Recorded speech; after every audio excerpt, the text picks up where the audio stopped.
Grup marching band Gita Handayani tampil memukau pada acara rapat pimpinan nasional Partai Demokrat sekaligus deklarasi Demokrat untuk Prabowo Subianto sebagai calon presiden.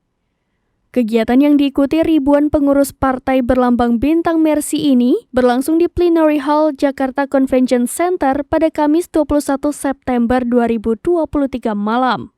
Atraksi anak-anak Aceh yang ditutup dengan tarian Ratoh Jaro ini berhasil menghibur Prabowo dan para ketua partai koalisi serta pengurus Demokrat.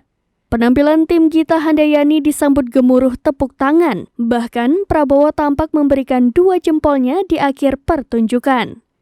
Saat pembawa acara menyebut bahwa tim Gita Handayani merupakan kumpulan anak-anak muda dari Aceh, beberapa kader Demokrat langsung meneriaki nama Sekjen Demokrat yaitu Teguh Rifki Harsha. Seperti diketahui, Teguh Rifki Harsha merupakan putra asli Aceh yang saat ini menjabat sebagai Sekjen Partai Demokrat sekaligus pimpinan Komisi 1 DPR RI. Rifki mengatakan jika kehadiran grup marching band Gita Handayani pada acara ini merupakan permintaan khusus Ketua Umum Partai Demokrat Agus Harimurti Yudhoyono atau AHY. Usai pertunjukan marching band Gita Handayani, AHY dalam pidato politiknya mengumumkan bahwa Partai Demokrat resmi mendukung Prabowo Subianto sebagai calon presiden pada Pilpres 2024.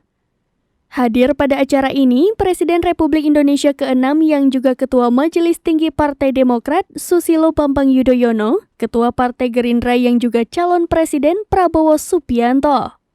Para ketua partai koalisi yaitu Ketua Umum Partai Golkar Erlangga Hartanto, Ketua Umum PAN Zulkifli Hasan, Ketua Umum PBB Yusril Ihza Mahendra, Ketua Umum Partai Garuda Rida Sabana, Ketua Umum Partai Gelora Anies Mata, Ketua Umum Prima Agus Jabo Priyono, dan Sekjen PSI Isyana Bagus Oka.